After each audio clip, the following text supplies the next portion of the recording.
जय श्री कृष्ण। और कैसे हैं आप लोग? आशा करता हूँ सभी लोग अच्छे होंगे। आज कृष्ण जन्माष्टमी है। जन्माष्टमी के अवसर पे आप सभी लोगों को जन्माष्टमी की हार्दिक शुभकामनाएं। आज श्री कृष्ण के बारे में थोड़ा सा चर्चा करेंगे।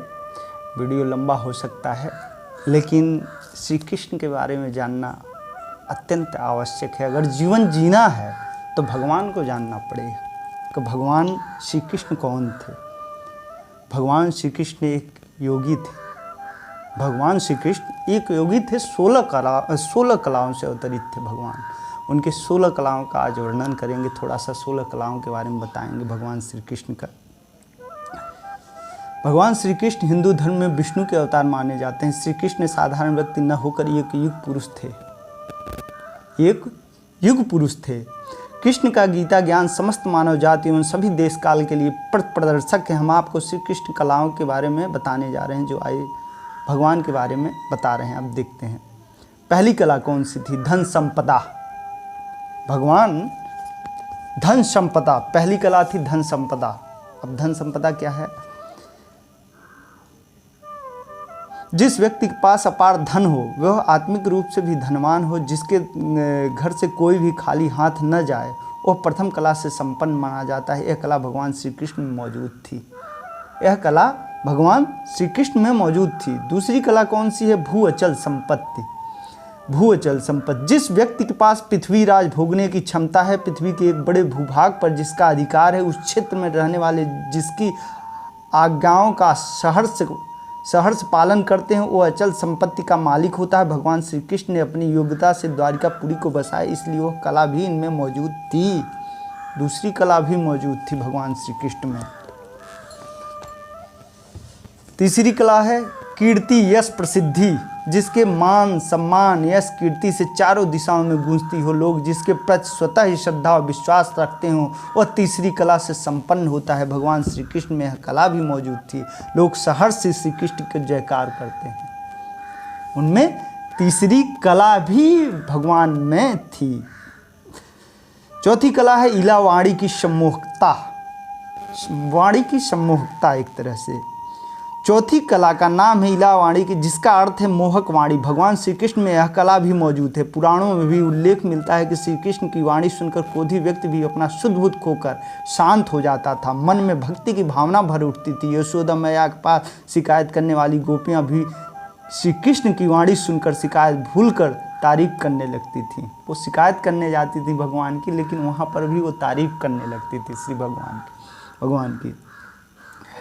अब क्या है? लीला आनंद उत्सव। पांचवी कला। इसका अर्थ है आनंद। भगवान श्री कृष्ण धरती पर लीलाधर के नाम से भी जाने जाते हैं, क्योंकि इनकी बाल लीलाओं से लेकर जीवन की घटना रोचक मोहक, इनकी लीला कथाओं सुनकर कामी व्यक्ति भी भावुक और विरक्त होने लगता है। कामी व्यक्ति भी भावुक विरक्त होने लगता है भगवान की लीला का वर्णन सुनकर। जैसे कालिया मर्दन, बकासुर, पूतना, छोटे बचपन से गोवर्धन पर्वत को उठाना, लीलाएं करते रहते थे, रास रचते थे, भी एक लीला, मतलब कुछ न कुछ करते रहते थे। इन्हें लीलाधर भी कहा जाता है भगवान को, इसलिए भगवान लीलाधर। अब छठवीं कला क्या है? भगवान श्री कृष्ण आभा, कांति, सौंदर्य और आभा, जिनके रूप को देखकर मन स्वतः ही आकर्षित प्रसन्न हो जाता है, जिसके मुखमंडल को देखकर बार बार छब निहारने का मन करता है, वह छठवीं कला से संपन्न माना जाता है। भगवान राम में यह कला मौजूद थी। श्री कृष्ण भी इस कला से संपन्न थे। कृष्ण की इस कला के कारण पूरा ब्रजमंडल कृष्ण को मोहनी छब को देखकर हर्षित होता था। गोपियाँ कृष्ण को देखकर काम पीड़ित हो जाती थी और पति रूप में पाने की कामना करने लगती थी। पति रूप में पाने की कल्पना करने लगती थी। छठवीं कला हो गई। सातवीं कला विद्या मेधा बुद्धि। सातवीं कला का नाम विद्या। भगवान श्री कृष्ण में यह कला भी मौजूद थी। कृष्ण वेद वेदांग के साथ ही युद्ध और संगीत कला में पारंगत थे। राजनीति कूटनीति भी कृष्ण सिद्धस्थ थे। राजनीति कूटनीति भगवान सिद्धस्थ थे। विद्या उनकी इतनी। आठवीं कला क्या थी? विमला पारदर्शिता। जिनके मन में किसी प्रकार का छल कपट नहीं हो, वो आठवीं कला से युक्त माना जाता है। जिनके मन में एकदम छल कपट कुछ भी न हो, आठवीं कला से वो माना जाता है। माना जाता है। भगवान श्री कृष्ण सभी के प्रति समान व्यवहार रखते हैं। इनके लिए न तो कोई बड़ा है न छोटा। महारस के समय भगवान ने अपनी इस कला का प्रदर्शन किया था। इन्होंने राधा और गोपियों के बीच कोई फर्क नहीं समझा, सभी को साथ समभाव से नृत्य करते हुए सबको आनंद प्रदान करते थे। राधा और गोपियों में कोई फर्क नहीं समझते थे, सभी को समान रूप से भगवान चाहते थे, देखते भी थे समान रूप से, और समान रूप से उनका भाव रहता था, सबके प्रति भाव रहता था। ये आदमी।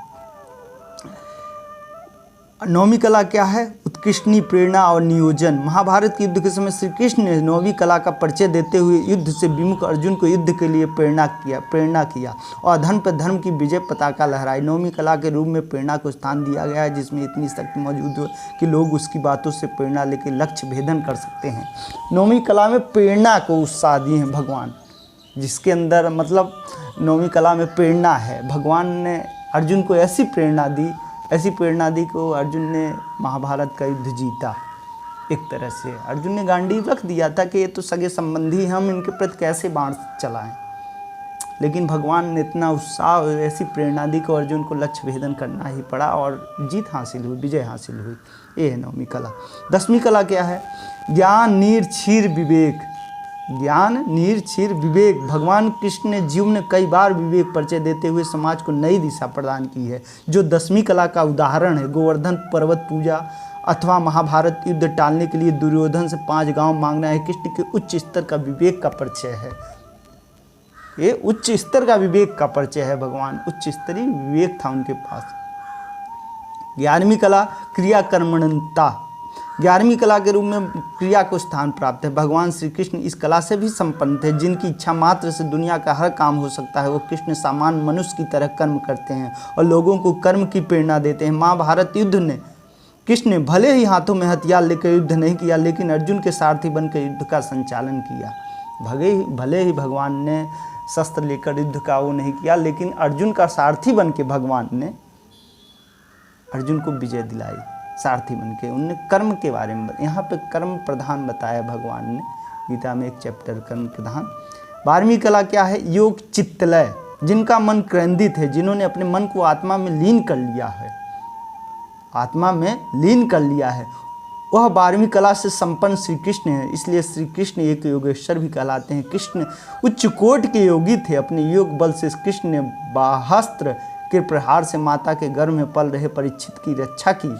मृत गुरु पुत्र को पुनर्जीवन प्रदान किया। मृत गुरु जो उनके संदीपनी गुरु थे, उनका पुत्र खत्म हो गया, भगवान ने जीवन प्रदान किया। भगवान श्री 13वीं कला क्या है? का नाम प्रहभी। इसका अर्थ है विनय होता है। भगवान कृष्ण संपूर्ण जगत के स्वामी हैं। संपूर्ण सृष्टि का संचालन इनके हाथों में है, फिर भी इनमें कर्ता का अहंकार नहीं है। गरीब सुदामा को मित्र बना के छाती से लगा लेते हैं। महाभारत युद्ध में विजय का श्रेय पांडवों को दे देते हैं। सब विद्याओं के पारंगत होते हुए विज्ञान प्राप्ति का श्रेय गुरु को देते हैं। एक कृष्ण की विनयशीलता है। विनय भी थे, किसी को क्षमा भी कर देते थे। कोई भी आ जाता था, उनने शिशुपाल को 99 गालियों पर क्षमा किया था। भगवान ने बुआ को अपने वचन दिया था, 100वीं गाली पे नहीं माफ़ किए थे। इतने विनम्र थे, कोई भी उनके शरण में गालिया को माफ़ किया था।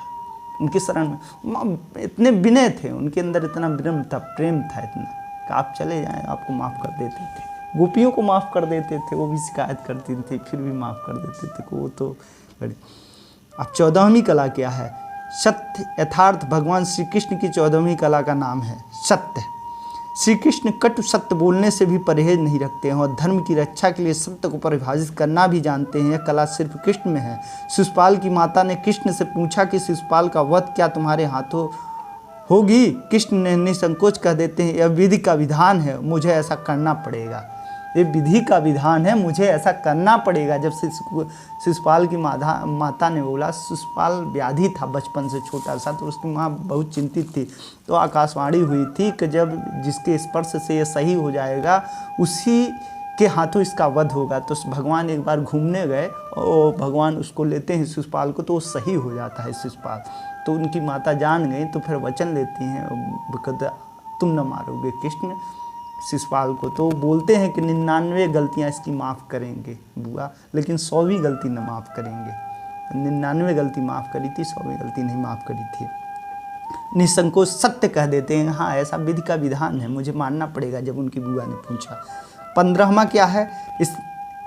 इसना आधिपत्य 15वीं कला का नाम है। इसना आधिपत्य 15वीं कला का नाम है। इसना, इस कला का तात्पर्य है व्यक्ति में उस गुण का मौजूद होना जिससे लोगों पर अपना प्रभाव स्थापित कर पाता है, जरूरत पड़ने पर लोगों को अपने प्रभाव का एहसास दिलाता है। कृष्ण ने अपने जीवन में कई बार इस कला का भी प्रयोग किया है, जिसका एक उदाहरण है मथुरा निवासियों को द्वारका नगरी में बसने के लिए तैयार करना।